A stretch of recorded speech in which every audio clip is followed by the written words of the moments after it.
Bro video வைரலா போகணும்னா என்ன பண்ணணும்? Retention editing. சரி, ரிட்டென்ஷன் எடிட்டிங்னா என்ன? ஸ்க்ரால் பண்ணிட்டே போற பீப்புளை உங்க வீடியோவை ஸ்க்ரால் பண்ணாம ஃபுல்லா பார்க்க வைக்கிறது தான் ரிட்டென்ஷன் எடிட்டிங். வீடியோல ஏதாச்சும் மூமெண்ட் இருக்கணும், சம்திங் ஹேஸ் டு சேஞ்ச். இல்லைனா பீப்புளுக்கு போர் அடிச்சிடும், ஸ்க்ரால் பண்ணுவாங்க. நிறைய டெக்னிக்ஸ் ஆஃப் ரிட்டென்ஷன் எடிட்டிங் இருக்கு. அதுல நம்ம இன்னைக்கு லேர்ன் பண்ண போறது ஜூம் எஃபெக்ட், ஜூமிங். சரி, ஜூம் எஃபெக்ட்ஸ்னா என்ன? அவங்க பண்ற ஜூமை நோட் பண்ணுங்க.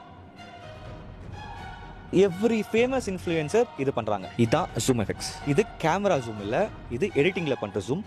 ரொம்ப ஈஸி. ஸோ மொத்தமா 6 டைப்ஸ் ஆஃப் ஜூம் எஃபெக்ட்ஸ் இருக்கு. காய்ஸ், அப்பா அடுத்த வீடியோல ஜூம் எஃபெக்ட்ஸை விட இம்பார்ட்டன்டான ரிட்டென்ஷன் டெக்னிக் படிக்க போறோம். ஸோ மறக்காம ஃபாலோ பண்ணிக்கோங்க. அண்ட் நீங்க கம்ப்ளீட் பிகினரா இருந்தா கூட நோ இஷ்யூஸ், ப்ரோ ஆகலாம். Trust me. Okay, bye. பயப்படாதீங்க. நீங்க கம்ப்ளீட் பிகினர்னா கூட 6 டைப்ஸ் என்ன, அதை எப்படி பண்ணுன்றத குழந்தைக்கு சொல்லி தர மாதிரி நான் சொல்றேன். அதுக்கு